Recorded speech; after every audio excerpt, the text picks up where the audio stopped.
In this video, I want to show how to scan a large black object with a 3D scanner that actually cannot really do this. So it's a Revopoint Pop 2.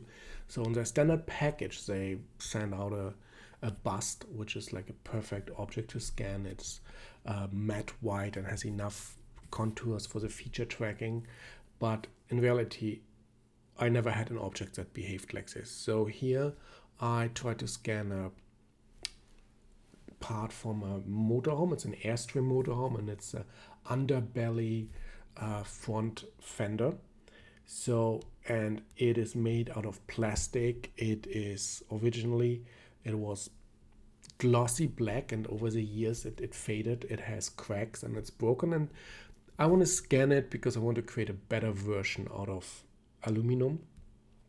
So, and for this I need to get kind of the shape, and it was for me impossible to do it without 3D scanning. So there are a few features like the bumper cutout. That's where the front bumper goes in. That is a position light, and there's a blinker light. So, and how I want to do it, I have to use markers. That's the scanner keeps position. So these are the original one from Revoscan, and they're like around $20 for 500. So it's quite expensive.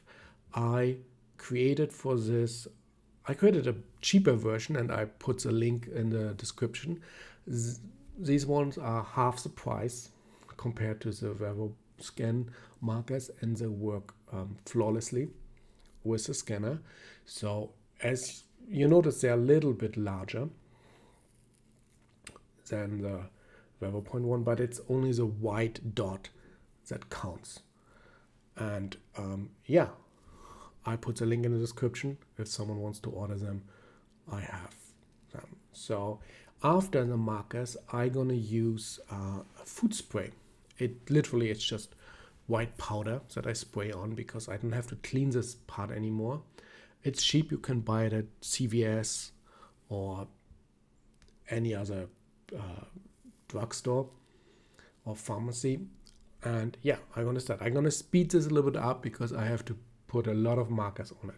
So the markers, they have to be as close to each other as possible because I need at least 5 markers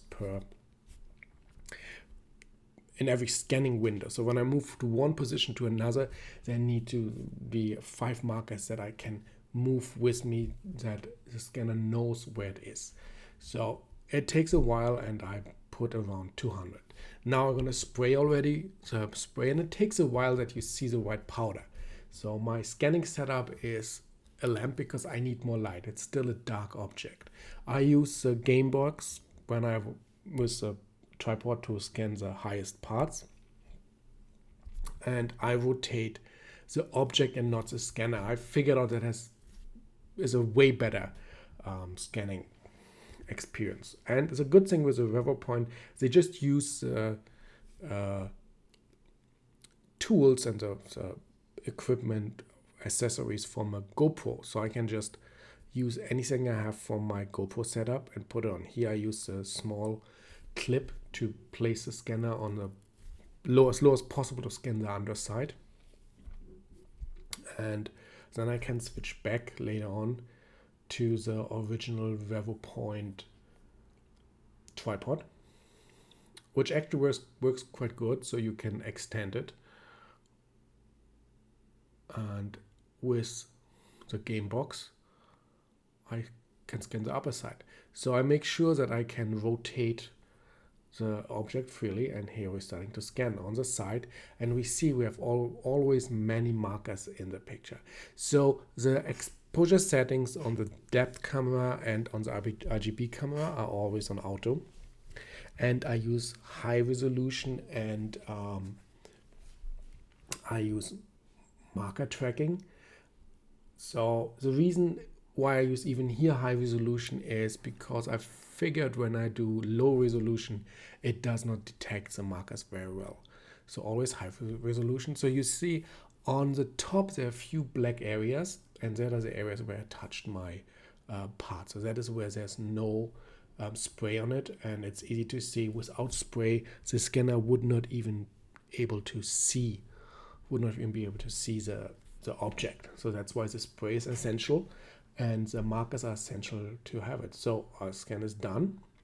I need to do the first process. I extend the points to 1 to 2 millimeters because I only need the shape. I don't need a detailed design.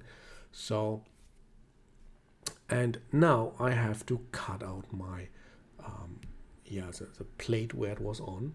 That's quite easy, done in Revoscan 5.0. That's a fast process, and it does not need much power, and it's easy to distinguish where's my object and where are parts that I don't need. So, and there's still something in the corner that has to go too, but it looks already like a decent scan. It is not the highest resolution, but we need to save data. Overlapping deletes all points that came with scanning 2-3 times the same area. I do it until it's done. And isolation deletes areas that are not connected to the main object, and smoothing is like a blur filter. And with a simplification of around 1.2 points, it has now enough points that I can create my 3D design, and I don't have so much data that it slows down my computer. So I export it, and before I export, I make a mesh construction that creates the triangles, and now I can export it and use it in Fusion or Inventor or SolidWorks. So that's how easy I can scan something that's not possible to scan with the scanner.